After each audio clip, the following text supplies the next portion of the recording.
Serbian, no, sterbien. And that's going to be fun to try to get. Even Board Game Geek doesn't have it, but I gotta get it on my video, the name spelled correctly, just so that nobody can possibly find it. It's really kind of a mistake to do something like that in terms of like internet searches and whatnot. Yeah, sure, on Board Game Geek, on Concept World, you can find it, but if you're just looking, you know, with normal searches, it's something of a pain in the butt. That's a pun. Apparently, with a misspelling of die, it's essentially Serbia must die. Kind of like Carthage must be destroyed. But by making it rhyming, they cheat the words and whatever. Anyway, because it should be Serbian sterbien, I believe. At least that's what the designer tells me in the notes. So, what's my story with this? You know, this is from a series which started out sort of with Twilight in the East. I don't know if that was officially part of the 1914 series now, and I still, I don't know if the rules, there's been a re-release, I don't know if the rules have been updated to be more on the lines with this. And the other game in the series is Offensive Outrance, which actually was the one I was being told. So the story behind this is that while I was, right after my wife died, I went on a little bit of a buying spree. Not a huge one, but someone suggested this, and actually Offensive Outrance, probably because there's almost nothing on it video-wise. There's like a playthrough on this, or more than one, I don't know. But I looked, and first of all, this was on sale, which, yeah. It's also a much, much smaller game. Now, after reading the rules, I said to myself, people tell me prices go up, and I had just seen Offensive Outrance show up used with, you know, a price that's about equivalent to what I would get it for on the autumn or fall markdown that GMT does, assuming they do it this year. I don't know, because, you know, they didn't do it last year for various reasons, and who knows. But anyway, it might also all sell out before then or whatever. So in a fit of stupidity, without having played any of it, I went and picked that up just based on reading the rules. Well, I'm a little iffy right now. What I did was I set this sucker up. Now, I have a big interest in World War I, but not a big interest in operational stuff. And yes, OCS and a few other games like Korea, the Korean War, the VG one, I don't know where I have it hidden, kind of make me happy. But otherwise, I kind of have the experience with operational stuff that other people have with outside of World War II type stuff. They're like, oh, we should have more of it, but, you know, let's not make it complex and detailed. Well, operational stuff, I tend to be a little bit on the lighter side in terms of tastes. Like, I just end up liking, you know, things where I'm just pushing pieces around and like, that's cool. You know? This is not that. This is not that at all. This is a very, very detailed coverage. Let's go over some of what we have before we get too much into it. First of all, we have a map with elevations on it. An important factor, but usually not as heavily detailed as in this at the operational level. And if you think about the mountainous terrain in the Balkans, yeah, it's going to be important, just as it would be in the Italian areas of the battle, or in certain areas in the French campaign as well. And in Galicia. So, you know, I mean, the terrain is a big part of what is going to happen here. You have a lot of counters, and they have a lot of information on them, and some of them are facing different ways. That's to indicate something about setup, that units are not active yet, right at the beginning of the game. But the basics are an attack and a defense strength, sort of a proficiency rating in between that, artillery rating over to the side. You have unit designation, which is perhaps of some importance. We'll see that in a moment. And you might have some symbols on them. Some of them have symbols which indicate a core alignment that can't be changed. Others have symbols here which indicate that these units can be combined or otherwise put together or taken apart at certain under certain conditions. Most of the units are going to be infantry. You have some specific types of limited infantry. For example, this, which is a river protection unit. It has to stay along that river. You have garrison units. Let's see. We got one there. You have fortifications as well, which aren't quite infantry. But if the fortification's destroyed, an infantry garrison that's not really a garrison by the rules is released for use. You have supply depots of two different types. Army supply, which is what I've been pointing at both of, and then corps level supply, which draws from the army supply. You're not going to be tracking individual points of supply like you do in OCS, moving across the board. Okay, one of the most interesting things is you have these guys that just pop out of one of the counter sheets. And I got my mixed views on them as components. You know, you could have them as just a player aid card or something. It's kind of nice to have them smaller because you can move them around, but moving them around with smaller things actually tends to shift the units a little bit. So I'm not quite sure that these give as much of an advantage as I'd hoped for. What these do is they note the army and corps, I say alignment, there's attribution, whatever, of particular units.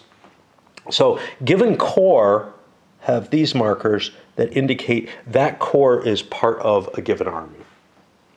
How much does that matter? Less than maybe all these counters and board pieces might reflect. I feel like this is maybe one of the places where I'm not sure the game is gaining that much by a lot of effort, really. But what happened, it does have some impact, and we'll see that when we look at the rules. And then within each corps, you have specific units aligned. Now, some of them are fixed, like this is always with the 13th Corps. Each corps has its own limitation that it can hold, which is not written there. I think it's 5.5 for the Austrian Corps. And that means 5.5 division equivalents. The Army, in addition, can have loose independent units. Those are treated as separate corps. Now, each of these counters that's on here has a counter on the board. And you kind of have to have a tracking in your mind, not as much as you would with, let's say, the OSG Napoleonic games, where you're tracking the strength of the units on there. But you do kind of have to know where to look. This value is important on here. That is the combat effectiveness. Wait a minute, what was the proficiency then? Yeah, we got two different things. Combat effectiveness is basically how the morale of the unit is.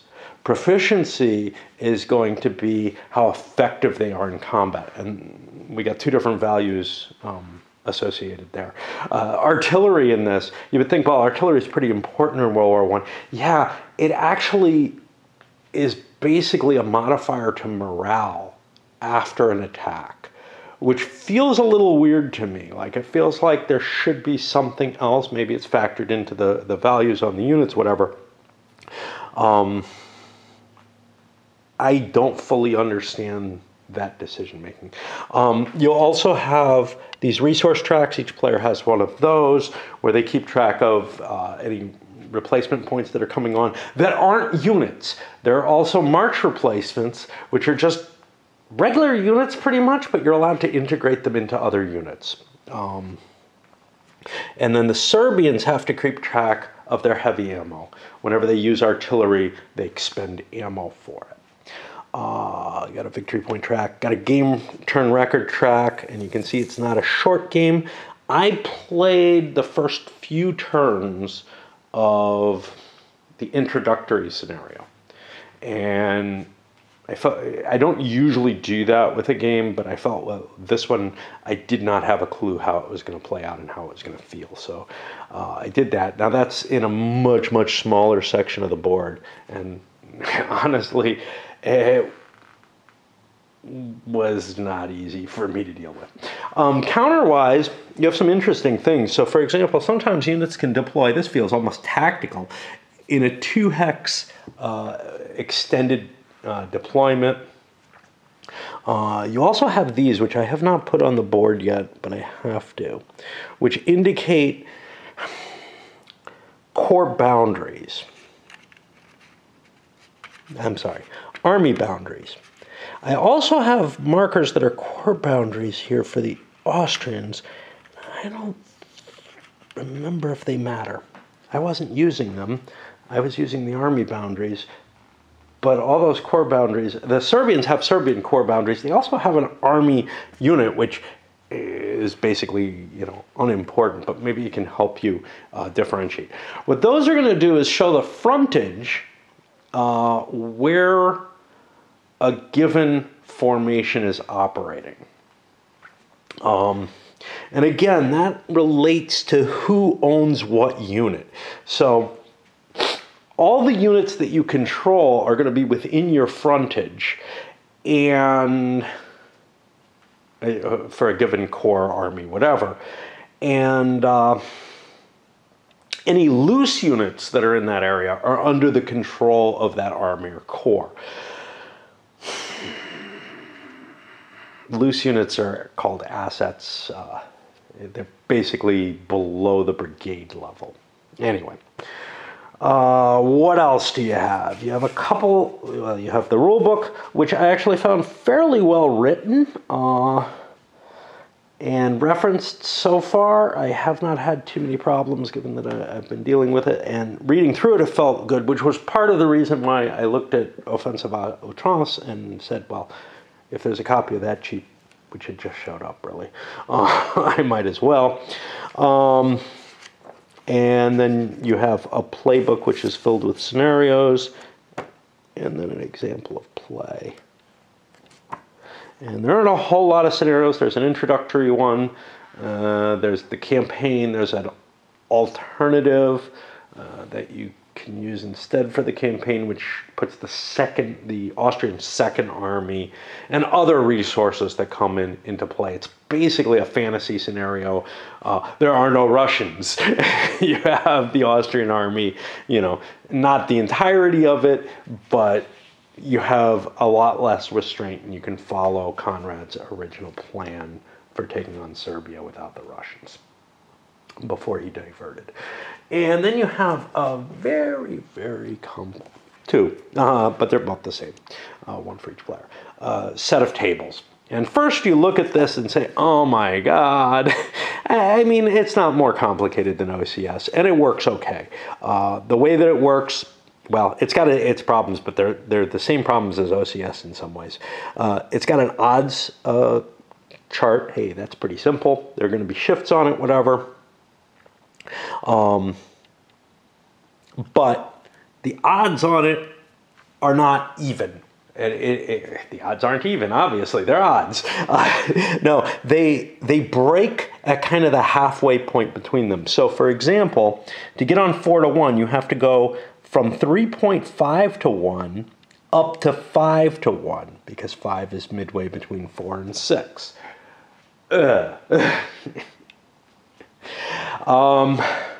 These kind of odds charts are painful, and I'm not sure in terms of like doing the rounding that way, and I'm not sure that they actually provide you with anything useful. If they do, it's probably right around the 1-to-1 area. And with these extra 3-to-2, 2-to-1, whatever, they could have put an extra column or two in instead. Otherwise, it feels more like an exercise in making the math harder. Now, at least they have, you know, the distinctions. So if you do a quick division, you can figure out where you are. But you're probably going to need a calculator at some point in the game, I think. I haven't needed one yet, but I haven't done that many battles. What you're going to do with the battle table is that you roll 2 dice, actually, a white and a black one for the combat. The white die is modified and runs down here and determines which row or set of rows that the black die is chosen from. And then you have results, this is the mess, that apply attacker defender, and there's a difference between a white circled number and a dark circled number and a whole bunch of stuff like that. We are going to get to the actual rules in more depth, but I feel like it is of some use to do sort of this brief introduction. And I may go a little light on the rules simply because there's a lot. Okay, you got your TEC and a key, another copy of the key here. Largely self-explanatory. There are some notes, etc. It's a complicated terrain effects chart. And then you have additional costs to movement that are not covered just on the terrain effects chart. So, for example, zone of controls, whatever. It's helpful for me to look this over because I've been using the rules too much instead of this, and I ought to get used to what's in here. This is certain things that you can do. So there are actions in the game. In a lot of games, you stand still for a turn and you get to dig in or whatever. Instead of that easy abstraction, what's used here is there's a movement point cost. And that movement point cost is the amount of movement points that you basically have in a full turn. Every unit has the same movement allowance of 9 for normal movement and 5 for their reaction movement. And we'll see, but this is a game where you get to move in the opponent's turn and do stuff too. So it's sort of interleaved, but not pulsed or anything. It's an I go, you go game with some interleaving going on, where both players get like a movement and an attack phase, and some other things as well, built into the other player's turn. Anyway, this gives some limitations of when you can do some of these tasks, which can be kind of complicated actually, and I guess it tells you everything here, but you're also, you lose partial work on a task if situations don't work for you. When you cross the Sava River, which is just this, but not all of it, this hex is not where there's these special bends and arrows. There's some special rules there. There's something different that's a little bit easier to cross. But in order to cross that, if you cross it without a bridge, you pay a penalty, and that penalty is based on the size of the unit. If it's a full unit, it pays a greater penalty in terms of strength points. And then it slowly recovers from that. Stacking limits. Well, it depends. So yeah, it's done in division equivalents, and you know, there's basic stacking, but there's also stacking for how much you can bring to bear in a combat against any given hex or defending in any given hex. Stacking equivalent values there. When you move, if you don't have enough movement points and you want to do some more, But this doesn't apply to most of those tasks. So you're like thinking, well, no, wait a minute, why can't you just sit there for the task? There are reasons. You can move a little bit so that you're allowed to do the task and then begin doing it. That's basically the reason for that extra level of detail that gets rid of an easy abstraction and now adds a bunch of these little annoying counters which count how many movement points you've expended on a given task. But anyway, if you're not doing a task, or if you've completed your task, you can force march to gain additional movement.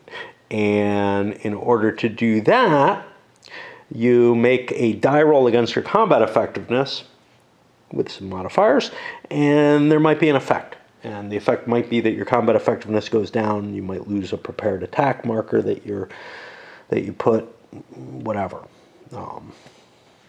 which would be a loss of some of the effects. You might even lose strength points from that. I'm going to have to swap batteries. The Austrians start the game with a few naval squadrons for the river. On the Sava River, and they're marked here, they actually mark to a hexa side. And they can help with combat, sort of. But if they're going to try to move past Belgrade, there's a chance that they might get sunk. And there are other conditions, I think, which trigger that table. There's French artillery that comes in and stuff like that.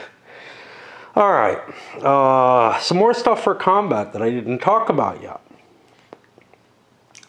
When you first launch an attack, first the attacker and then the defender chooses an intensity for the attack. And what happens from that? Well, the more intense the attacker is being, they're trading casualties for the right to cause the defender to retreat. The more intense the defender is fighting, they're trading casualties for holding their ground.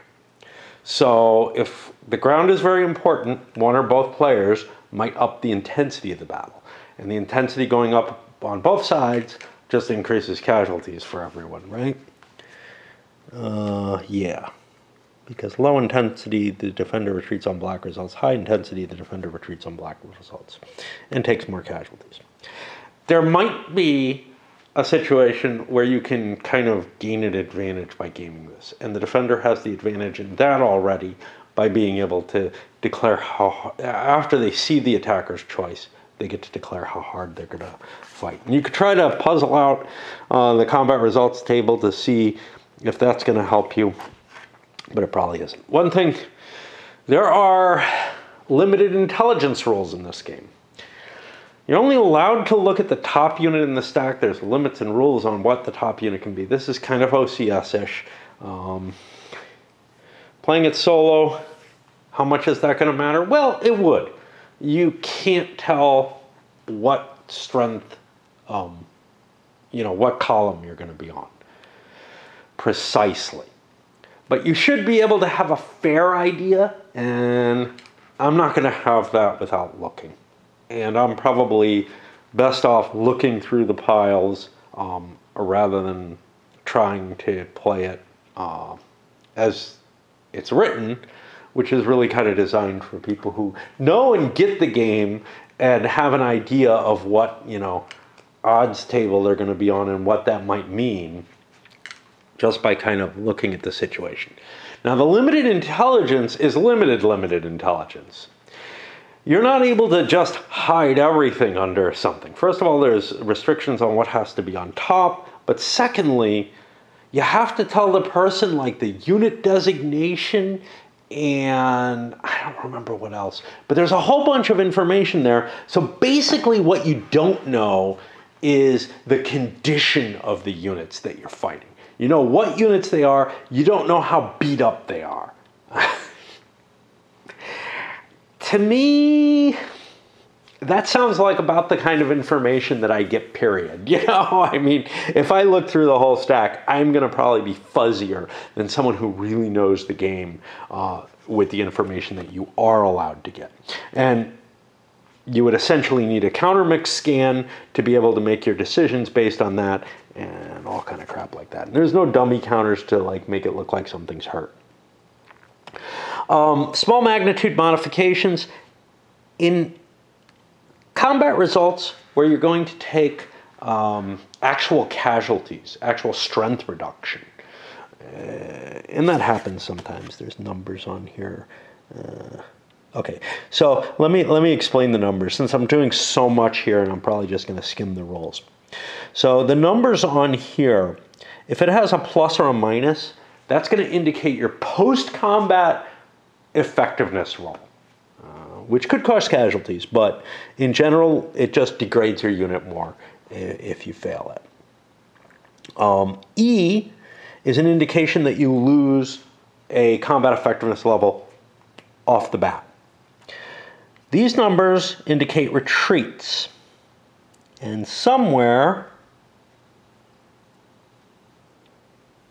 S, if there is an S, and there are not a lot of these, I'm looking.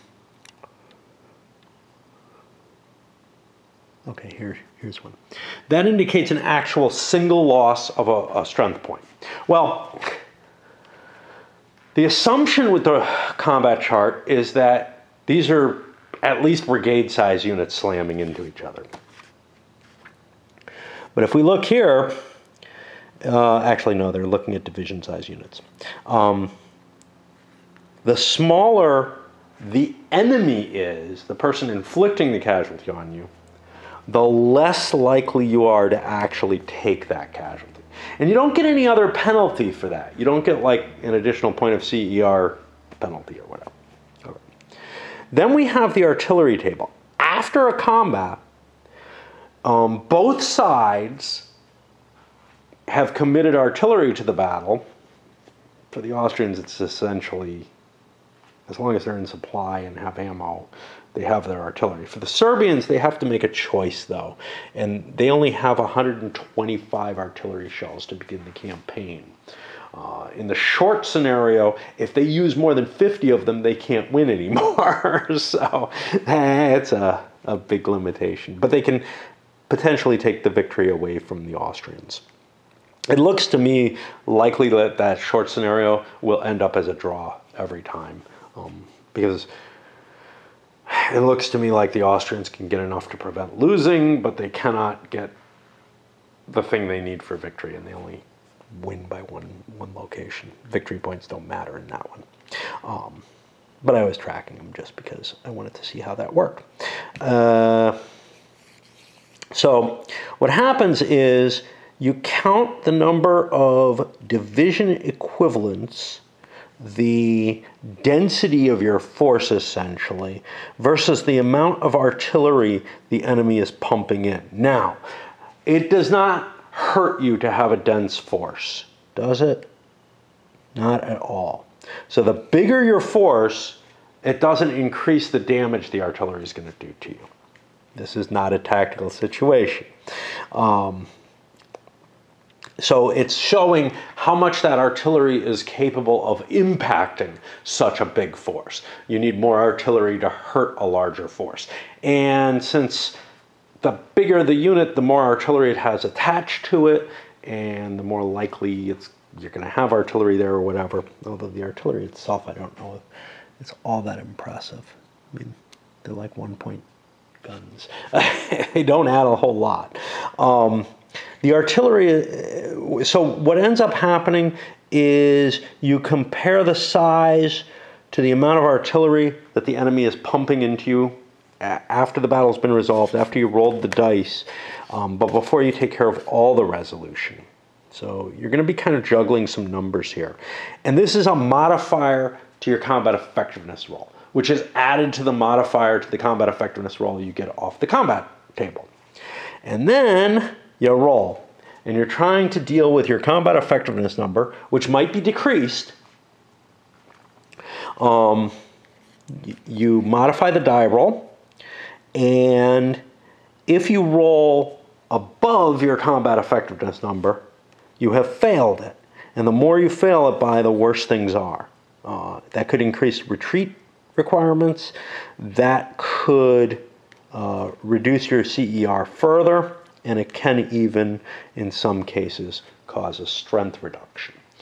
Now, The way combat effectiveness is tracked is with these little markers. When you lose the first, so it depends on the unit. Larger units use these suckers, and they can take one combat effectiveness loss, a second combat effectiveness loss, a third one. Then they become combat ineffective. Then they become disordered and demoralized, I'm sorry. And eventually, there's nowhere left to go, and they start losing strength. The way you lose strength, well, it's basically a simple flip over and take a step loss.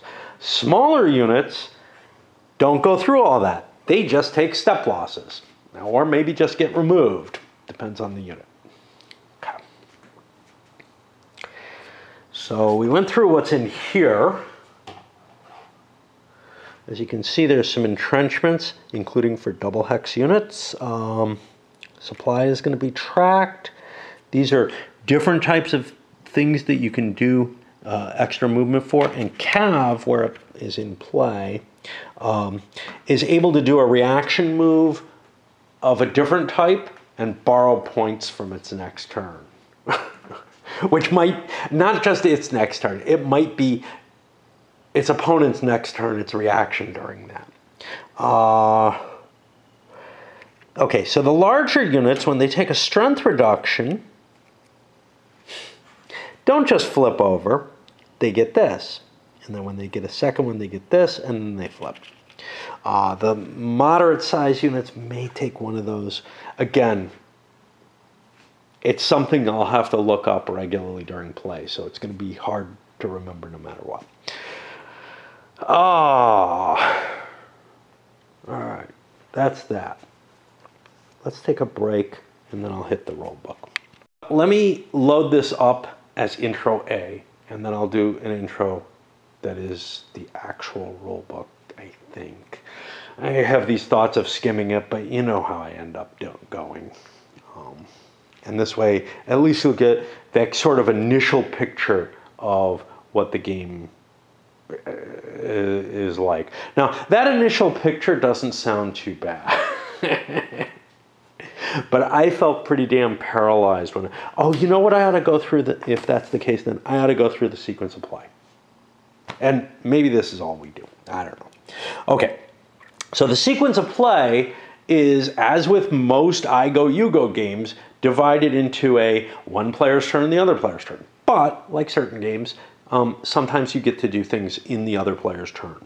Okay, so the preliminary phase, you get your reinforcements off the track, and you might have to pull units out or substitute units, and you might have to look stuff up about special stuff. Then there's a joint preliminary phase, which I guess is both players. You look to see if strategic plans have been achieved. Some of the armies, and I guess Serbian Corps, have goals, which if they don't pursue them and decide to abandon them, so as long as they have that goal, they have to kind of move. Their movement is limited and somewhat restricted. And, uh-oh, my battery is dying. However, the game makes a point to say these aren't idiot rules. I don't know quite what they're trying to say with that. Like, can I just ignore them then, or am I bound by them? I'm not positive. It might be clear from the context. I just remember kind of noting that and saying, wow, that's fucking weird. Okay, so some of the formations are limited to trying to do something, and basically they're not allowed to move further, or they must always press towards their attack objective if they're going to move. They can't move so that they don't move closer. However, you can abandon your attack objective. If you do so, you pay a penalty based on how far you got. If you didn't get very far on your objective, if you didn't try too hard, that penalty can be quite high.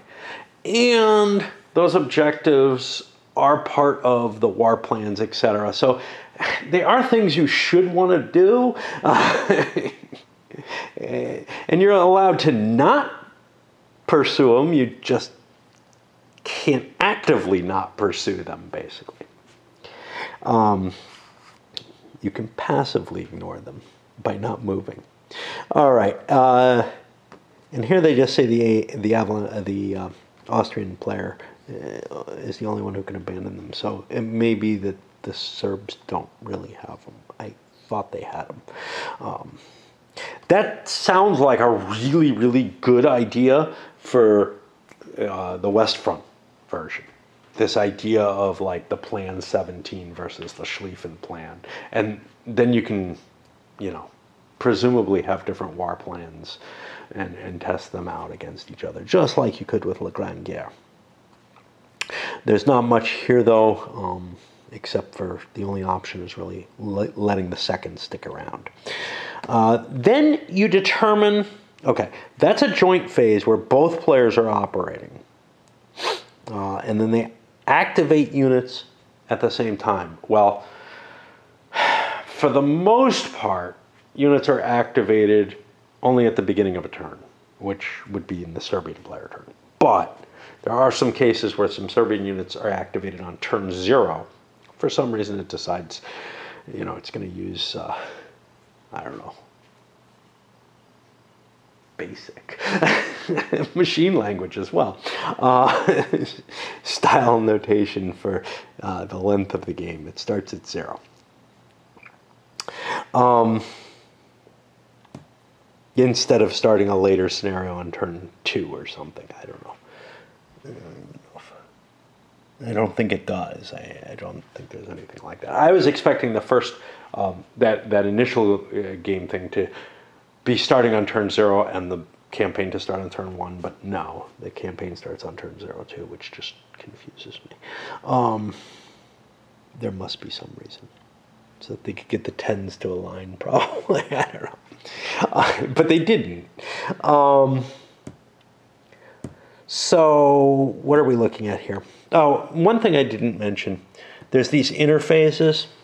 Not that big a deal. That's when you generate additional reserve points. Maybe other things, which as we look through the rules, maybe we'll find if we look through them. Okay. Attachment phase. Now, this is, I guess, just the phasing player. You designate the Army's area of attachment boundaries and move the attachment markers. And that's going to be these suckers. And so, like, at some, you know, I will look at the first Serbian, Moravia 2, Timok 1 and 2. Timok 1 and 2 are here. This is here, but it doesn't really matter, even though it's marked Timok. It's not actually.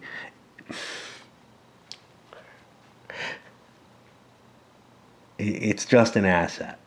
Moravia 2 is here, so what I'm going to do is I'm going to put this here. And it's got to go, it's supposed to go right at the front and indicate, hey, there's a line kind of going back from here, and that indicates who controls what.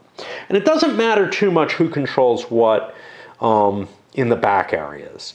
It might, and if it does, you got to figure out some way to distinguish it. But for the, you know, you might do something like this, or something, I don't know, to try to indicate that at some point it shifts. But it's supposed to be right up against the front, which I find kind of irritating, where it might be easier to mark something like this to say, this goes to here, and then it goes back. You really don't need more than one corner, probably. This is not the Salerno thing. So what that does by doing that is not only does it distinguish, it has to distinguish the divisions within the corps, but it also shows me, hey, this is second. Moravia 2? Seriously? Wow. So I need to do something like this, because this is in Second Army. And what I'm showing is that Moravia 2 and these guys are there, and then this is all in there, because I can't have that there, but I need to have that there. So it is actually a more complicated point. And I don't have an easier way to represent it than this. Okay, because I cannot put that cav in there. Now, on the first turn, I can shift things around, and it's not going to make that big a difference, right? The limitation, though, is no attack can include more than one core. So for the Serbians, that's not too bad because their core are their basic operational size. But over here, I've got armies as my basic operational. And yes, my core are as big as the Serbian core, but it kind of if I just use the army divisions, it kind of screws things up. And that's why I think I probably do need to use the core ones. But that's going to create a mess on the map because there are a fair number of core. As you can see, I've got like 6 of them on the board already. And they kind of intermingle. But they cannot fight in the same battle, even if they're stacked together. Then we look at supply. Supply is complicated. It's not too bad. So army supply units have to stay on railroads. Railroads are these solid lines. Those are big rails. And then there's this stuff, which is narrow gauge. And don't ask me what that does. There's one here. There may be another one somewhere else. I vaguely remember seeing a rule about it, and I can't find it. And I tried while I was playing and figured it didn't have much effect. Worst comes to worst, I can't use that rail line beyond there. But I don't think that's even the case. Okay, so the single track or narrow gauge railway, sorry, these are called single track throughout, and it kind of confused me. These are just normal rails. The narrow gauge railway can only supply a single army depot. Now, the Serbians have multiple of these army depots in play. So there's another one there, and there's one under here. No, that's core. There's another one. As long as the army depot is supplied, it can reach its range. Now, range can be done in 2 ways. They've got their normal range, and then they've got their extended range. For normal supply, extended range doesn't hurt you, but it will hurt you for ammunition supply. It means that the ammunition's harder to move because, you know, whatever you're using to move the supplies is eating supplies too. So that extended range ends up eating up the ammo that you can bring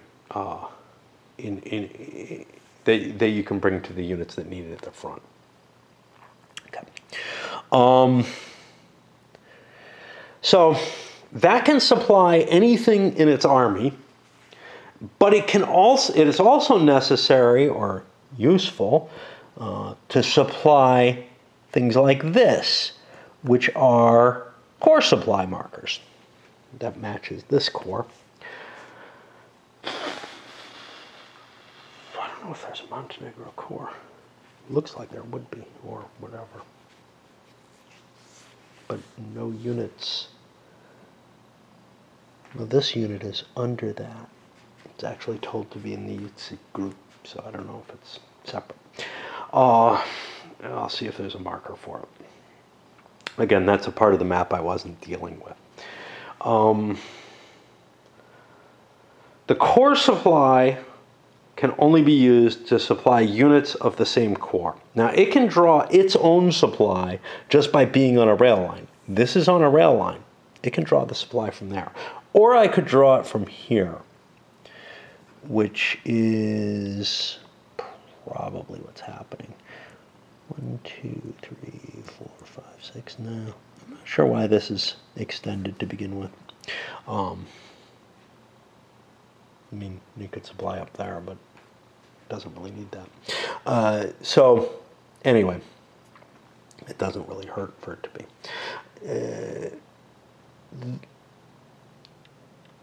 Once a core supply is supplied, and some of the core have more than one supply marker, so like, right? No.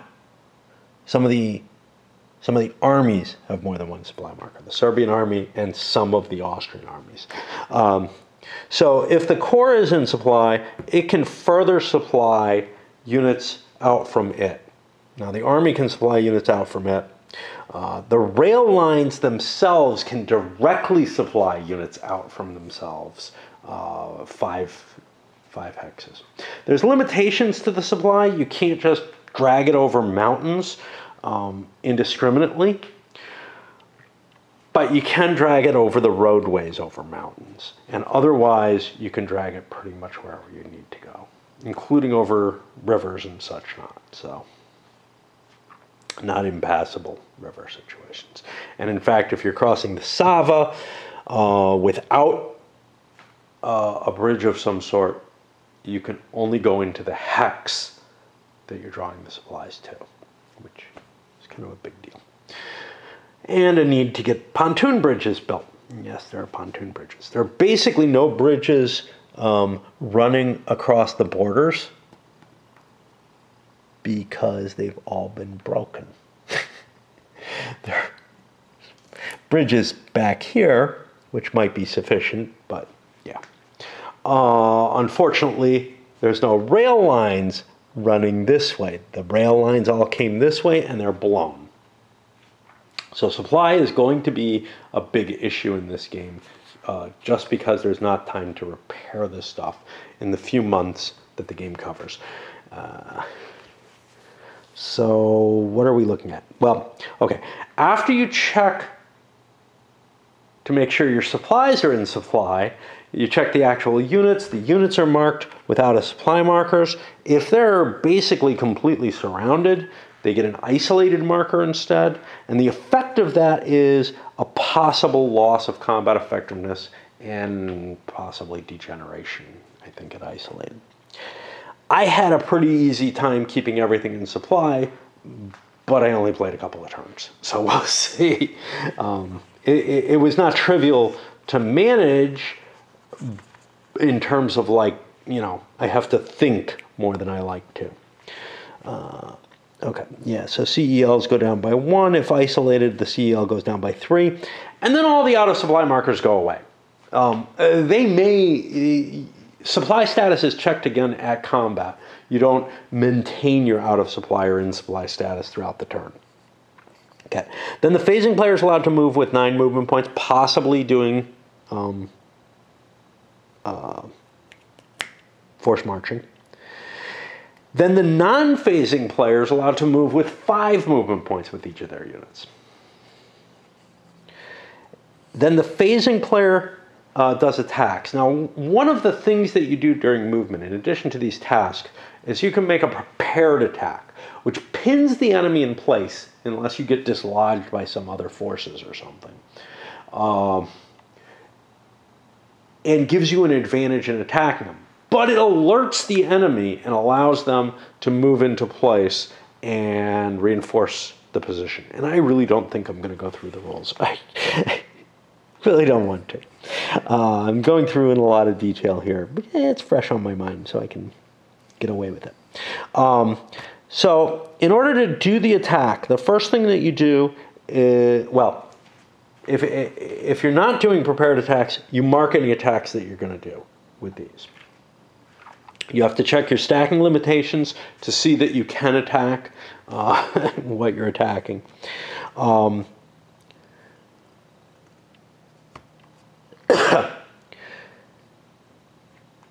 units are announced. Some units may have to be withheld from combat. For example, if the defender has corps, well, if either side has units of different corps involved in the battle, they're not. Some of them are just there but not fighting. You have to check supply at this point.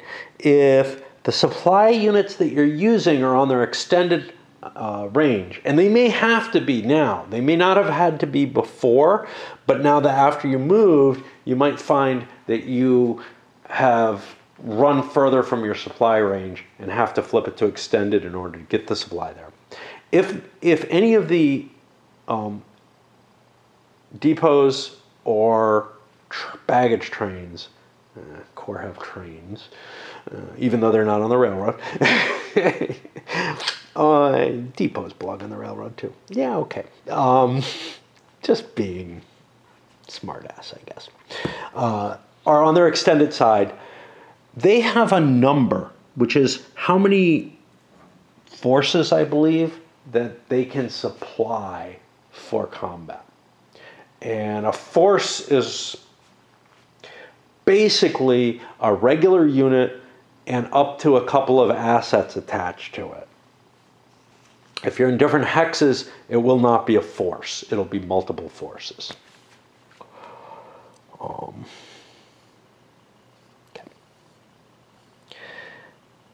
If the Serbians are going to fire artillery, they have to announce it.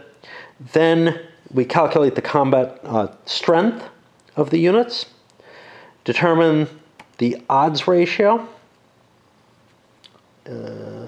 We declare the combat intensity, attacker first, and roll dice on the combat chart, and then apply the results, then check the artillery, and make any post-combat effectiveness checks and apply the results for those. And then the attacker is allowed to advance if they've won the bout. Then the non-phasing player is allowed to counterattack.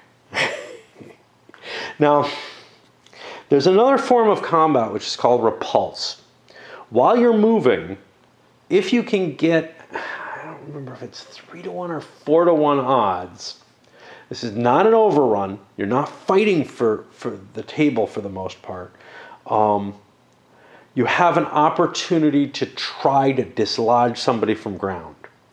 And you basically use the standard combat system, but you don't cause the same casualties. And we'll take a peek at that in the movement. We've got to look at some of the stuff in movement at the very least. Because I have not gone into all the different tasks. So anyway, the non-phasing player can declare some attacks. They could not have set any prepared attacks during their movement. Their reaction movement's not allowed to be prepared. Then we had a finishing phase, the cavalry. Okay, cavalry that are adjacent to the enemy at this point are allowed to spend some movement points to get away.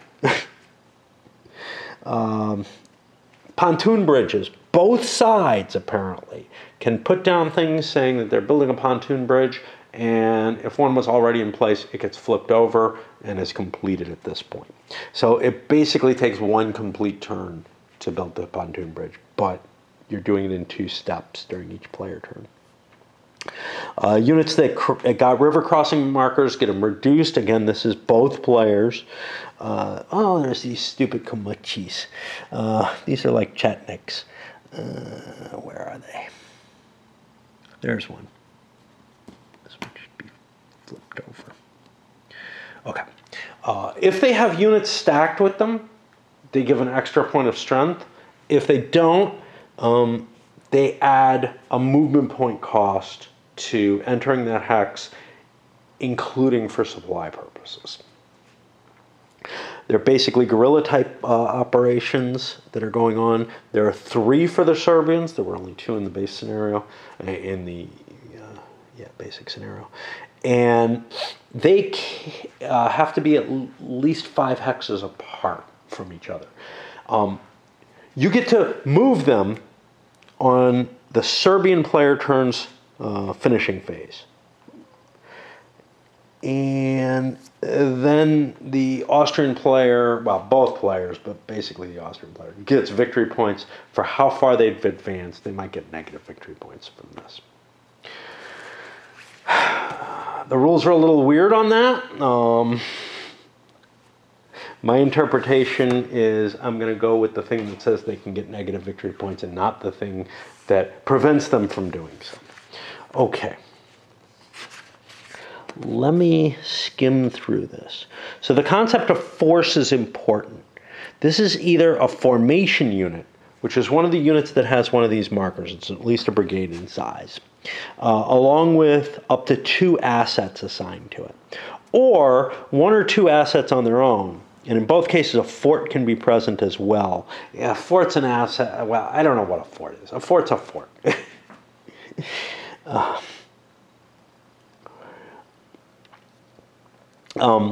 When you move forces together. This is really only terribly important when you're talking about trying to do repulses.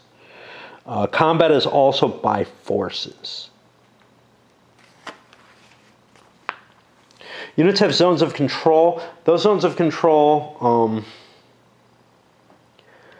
are not very effective. They're pretty damn fluid. You pay a couple of movement points to get through them. They do affect supply, however. You can't trace through unless you have a friendly unit in the space, and whatever.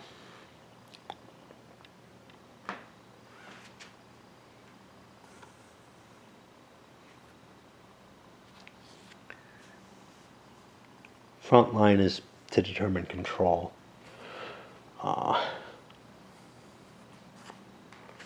We got these weird river bends. They only affect combat and repulses if the force is attacking in the direction the arrow is pointing. Now, you'll see that this is different from this. And if we look at the movement point cost, we have Sava River Bends and Sava Island and Sava River are all different things. Now, the Sava River is along the hex line. The Sava River Bend is not. And these have different effects on combat. And B,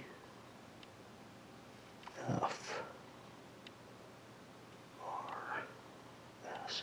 And I believe I believe you can push your way through on those because they're colored a little differently. They're colored more like the major rivers. So I'm really not sure how they work, and we may have to dig in before I start because I may have ignored movement capabilities that I had across them. There's not a lot of them. They're basically right here, and well, there's one here. And this is not necessarily a place where you want to be storming across. So we did the sequence of play. We talked about the attachments. What we didn't talk about was the area of attachment for corps. We have the Army's area of attachment, which is the Austrian rule. And then we look and look and look, and I don't see a corps area of attachment. I am not sure that corps have one, in which case I may have been too limiting on my Serbs. Yeah, they're just, assets are just part of the Army. Now, corps, for formation units, the bigger units, corps, they have to be assigned to a corps, or else they're just kind of loose and they count as corps on their own, which really screws them up because they can't really operate with another formation unit in that case. They can operate with assets in certain cases.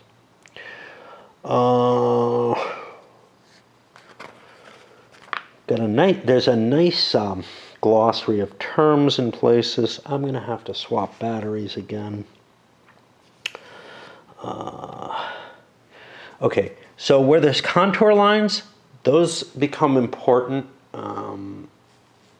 not just for defining the extra elevation, but there are actually costs to the contour lines themselves.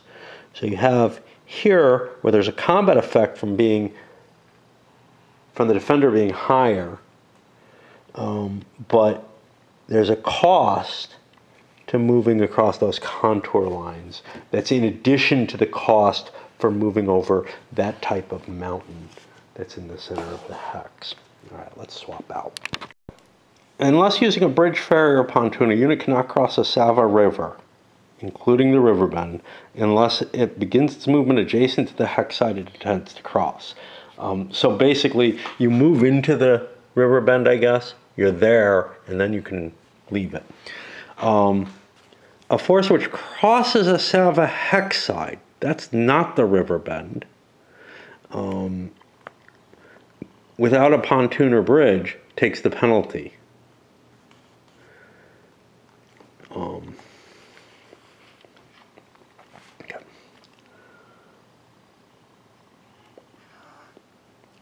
Force marches, you've got a limit to the amount of movement points you can use. It's 3 for infantry units in either phase, 7 for cavalry. Prepared attack, you pay a cost equal to the amount of movement that it would cost you to move into the hex that you're trying to attack or planning to attack. And it allows you to put the prepared attack marker there. Now that can point to an empty hex to just threaten it, and then if the non-phasing player doesn't move in there, it doesn't really serve any purpose, but you did kind of warn him away. It can be put pointing at an enemy unit, in which case that enemy unit is locked in place unless somebody dislodges that prepared attack marker.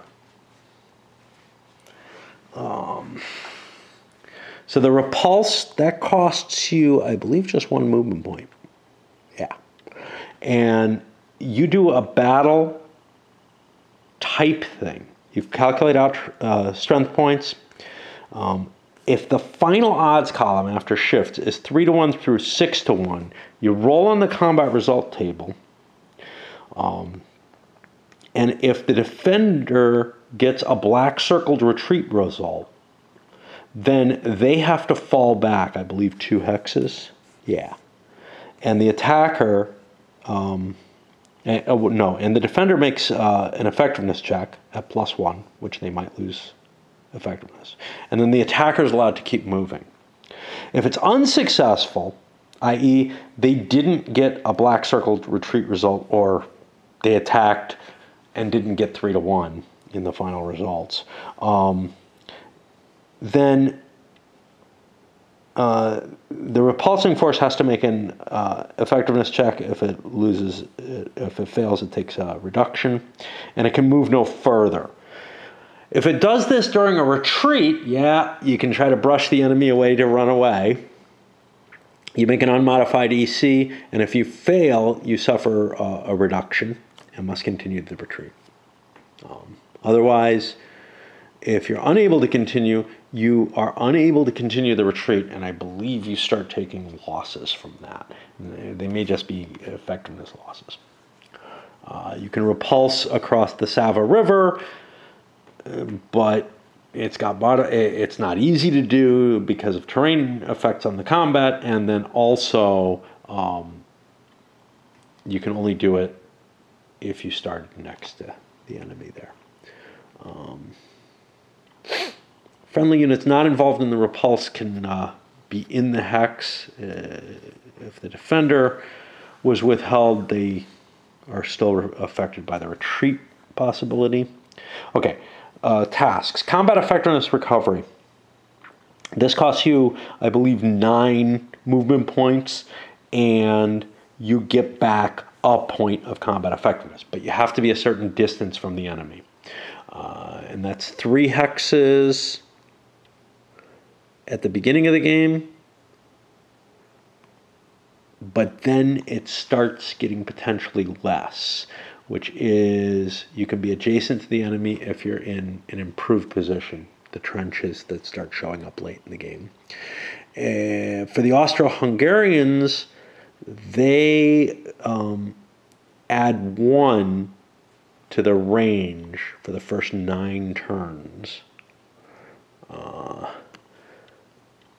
If you're adjacent to an enemy, you must complete the CE recovery process in its entirety. You cannot pay an expended. This is if you're in an IP. Demoralized formations, you must be 5 or more hexes from the nearest enemy, except units within Sarajevo's fortified zone. There are march reinforcements. This also costs you 9 movement points to conduct. You can do this at the same time, though, that you do the combat effectiveness recovery. If you're stacked with a unit that has an M on it, get some here, you can incorporate the strength points of that unit into your unit to replace strength points that you've lost.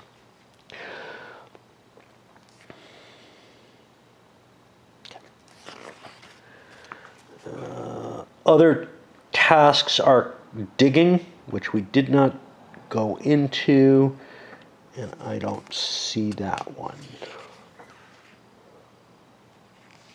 I think that also costs 9, if I recall correctly. I will have to look that up when it happens. Units have special rules on them. Cav have reaction movement. If an enemy moves adjacent to a Cav unit, there's only one Cav unit in this game. This one. The Austrians have a bunch of them, but they're not on the board. And there's 2 movement markers for the Serbian Cav, isn't there? I got the wrong one. I don't know. Anyway. Okay. If a unit moves adjacent to a Cav unit that's not already adjacent to an enemy unit, or if an enemy unit moves from one hex adjacent to a Cav to another hex adjacent to the same Cav unit, they can cause a trigger. The second trigger can happen even if there's a prepared assault against that Cav unit. When this happens, the Cav has to be given an opportunity to declare whether they're reacting. And they can move 1 hex. But for the second trigger, you can't move into the hex that was just vacated.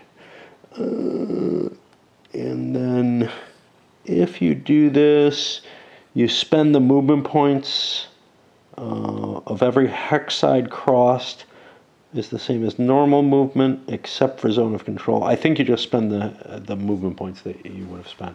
I mean, there's 1 damn Cav unit in the game. Cav retirement, you can spend additional movement points to run away at that point as well.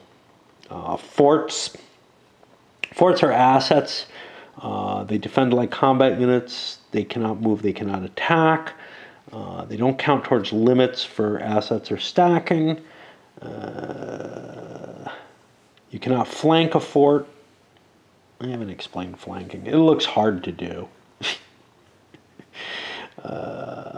If a fort is forced to retreat, it flips over and becomes a different kind of asset. Sometimes you can be forced to evacuate your fort. When an enemy zone of control is projected into a fort's hex, if there's no friendly combat unit stacked with the fort, you roll a die.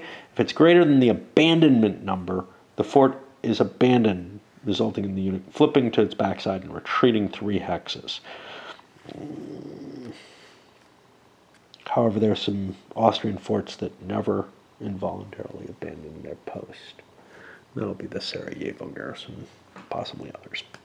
There are garrison units. We have one here. They have a number over here, which is how far away from their hex they can go.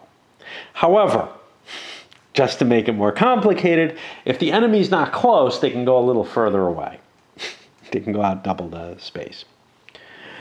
If Belgrade is taken, all the Serbian garrisons are freed from their garrison limitations. River protection units, they have to stay, they must end their turn next to a Sava River hex, or Danube, actually. Artillery units are assets that have no size. They don't really fight in the same way, they just add 1 to your artillery value.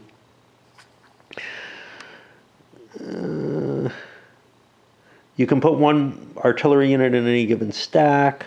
I don't know if it counts against your normal asset limit. We talked a bit about combat, but we did not talk about flanking. If you're surrounded by the enemy and there are zones of control. Now, enemy zones of control only count against you. Well, actually, it's not fully surrounded.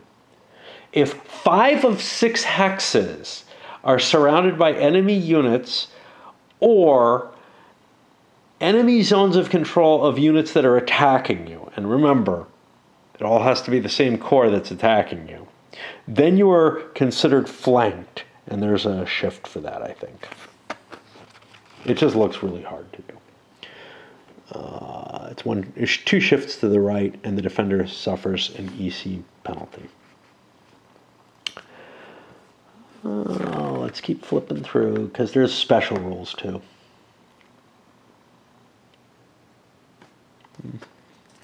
The depot units, they can end up in a situation where they have to displace along the rail line. They don't get captured or anything like that. We haven't talked about improved positions. They give you a shift to the combat die roll, and how much movement do they cost? 13 movement points. So you can't do this in a normal single turns movement allowance. And you're not allowed to do force march to get any of this. You may not begin to construct improved positions if you're further than 4 hexes from the enemy unit. So you can't like do anything reasonable like prepare a fallback line or anything. And they stay as long as you have friendly units in the hex. Once you build it, I think we went over all that. Okay, unit substitution. There's units that have a combo marker, a single symbol on them. If they have the exact same symbol, they can be combined to create a unit with that exact same symbol from over here. Okay. That's the first type. What's up with him? Oh, he's got a unit that has to be integrated to be put together. Or actually, maybe he can just be built. I don't remember. There is also combination, and there's basically 3 of these units, right? No, 4 of these. 4 units that create 2 units. So the 31-4 and the Danny create the 31-4, and the Lorzinka and Drina 2 create the Drina 2. And you would say, well, wait a minute, aren't these the same? And not really. There's a bigger version of the unit that can be put into play. This is the 31-4 and the 31-4. They didn't do that with the Drina. The Drina is just an asset to begin with, though, and then becomes a full-size division. But then there's combination reverse procedure. 2 formations can be combined into 1 formation, or 1 formation can be split into 2 formations. These are marked with a colored square in their upper right-hand corner. So yeah, it's not symbol. It's the circle is the one thing. These things, so these 2 indicate that there's a unit that can split into those 2 units. This indicates that there's a couple of units that can turn into that unit. And again, they just have to get together. It doesn't cost movement points. Replacements, you'll get replacements during the interphase, and you can just incorporate them, I think, as long as you're in line of communication. I don't think you have to pay movement points for that. Yeah, and it just improves, each point of replacement improves the strength reduction mark. Okay. Railroad lines. Now this may have, so it talks about operational and non-operational, but non-operation are those that aren't connected to a friendly map edge. And I don't know, there's talk about, the bridge being out. That's not the thing. I don't know what that symbol is about. I just don't know.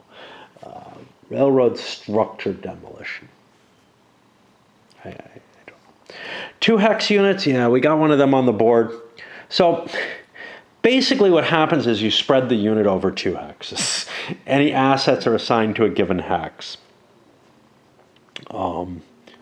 It can only perform 1 task at a time. That task might be digging in. It's got certain special rules, in which case it might end up wheeling at times and such not. We have detachment units, which are aligned with a specific unit, and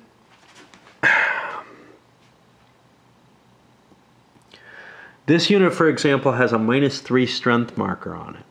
If its detachment, which has 3 strength points, stacks with it, it can align, they can end up recombining into the one major unit. The detachment is gone forever at that point. You can't break it back out. Same with the combined units, though. And there doesn't appear to be a cost to that. Pontoon bridges, I've already kind of gone over them. Komicha, I've gone over. Serbian shells, I've touched. Montenegrins, at a certain point, they start getting their own replacements, which can only be used for them.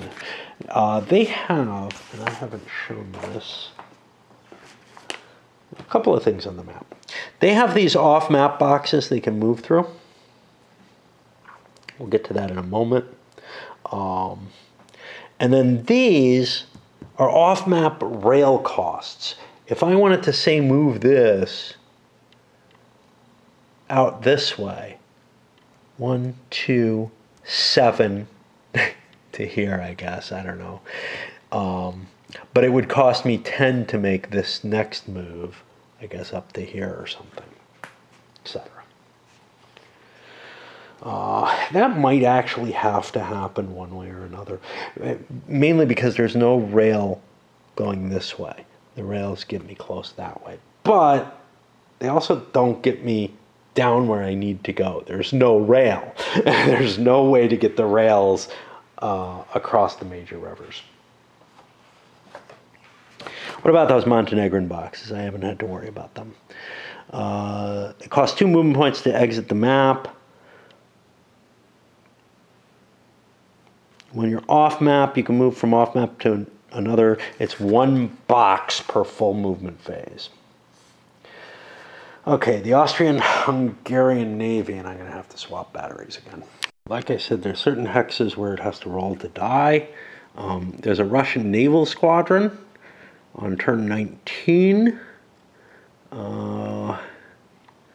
which if you move into a hex that's enemy controlled, or a hex where the enemy opposite side is enemy controlled, the squadron has to roll to see if it dies, or gets hurt, really. When it is hurt, it can go back to a naval base and retrofit using naval squadron replacement points.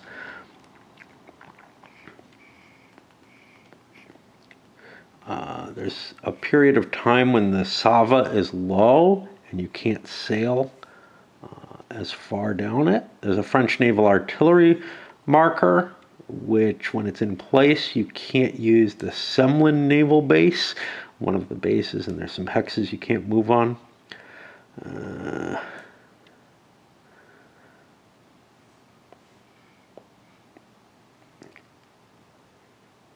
21.24. I think I can use the boats to shoot Serbian pontoon bridges. There's units marked Simran or Banat who have to remain within their respective regions.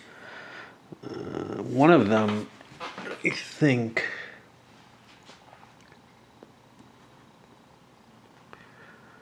is this artillery piece, which has to stay next to Belgrade, or else I'm going to lose victory points for it. Sarajevo fortified area has certain rules. Kolinov. Is that over here?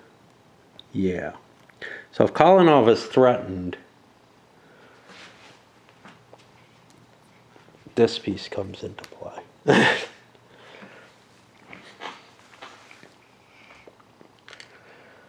Okay. strategic plans. Okay. If you capture the primary objective, you succeeded in the plan and you're no longer restricted by it. The primary objective is captured if you move into it. Not just. Cav can't capture it, but frontline placement can. For the 5th Army, it's Valjevo, which is over here. But we have some secondary objectives, and our movement is restricted that we have to move towards one of those objectives, which means as long as we're in kind of that triangle of the area, as long as we're operating in the same area, we have a lot of flexibility. 6th Army's primary is 1928. It's down here. And again, we have a couple of secondary objectives that, three of them, that will allow us to operate pretty freely. And then the 2nd Army has no strategic objective except in the plan where it's not sent to Russia. Yeah, so the basic restriction is if an infantry formation moves from one hex to another, it must end its movement a minimum of 1 hex closer to any one of the Army's operational objectives. And this is where they say it's somewhere they say it's not meant to be an idiot rule. Okay. Abandoning the strategic plan, if you don't think you can make it to the primary objective, you can abandon it starting on turn 2. But you have to make mandated attacks in order to abandon it, and there's a penalty for it. The mandated attack, the army must perform a number of attacks. The requirement is 5th Army is 5, 6th Army is 4, and I think that these are any force, any formation belonging to the force that's aligned with this. And you must declare intense combat. We probably want to keep track of that in this one because I might well abandon a plan. The victory points are generated, first of all, by failure to, by giving up your strategic plan completely. And that's really changing the axis of your attack in a major way. So, like if you decide to go after Belgrade with the 5th Army or something. When you declare that you're getting rid of the primary objective, how far away at that point is a penalty in victory points. It's a big penalty if you're far away, if you're not making ground. Each interphase, interphase, not each turn. The Austrian player gets victory points due to their advance into Serbia. This is the furthest infantry formation east of column 20, south of the Savadona River, and north of 23, of row 23. So it's going to be down here, but north of this area. So anywhere in this zone. But they say east of 20. However, what you get for victory points is the column that you're furthest along in that, minus 20. And somewhere in that same area, it says that that victory point total can be negative. It can be 0 or, the sum may be 0 or a positive number. Okay, so we can't get penalized. Okay, sweet. I thought it said negative or 0 or a negative number. Okay, so it's an agreement. So basically, I can get positive points by being in this kind of zone. And as far as I can get in that, the better it is for me. And that happens each interphase, and there aren't a lot of interphases in the game. There are 13. If the Austria-Hungarian reaches certain areas, Belgrade is worth 10, Valjevo is worth 5, Nova Verios is worth 5, and Kragujevac 3420 Way over here somewhere.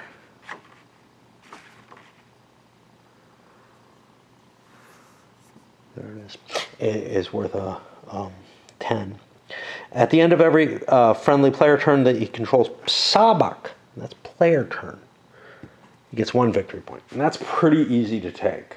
You should be able to get that by forcing across the river. Not on the first couple turns, but maybe by turn 2. Serbians can advance into Smirnin once per game. At the end of any player turn, the Serbian player chooses if they control Budanovic and Dek and or Surchin, they can get 5 victory points per location that they control. Into Smirnin. I don't know. It's hard to find these things. Let's see.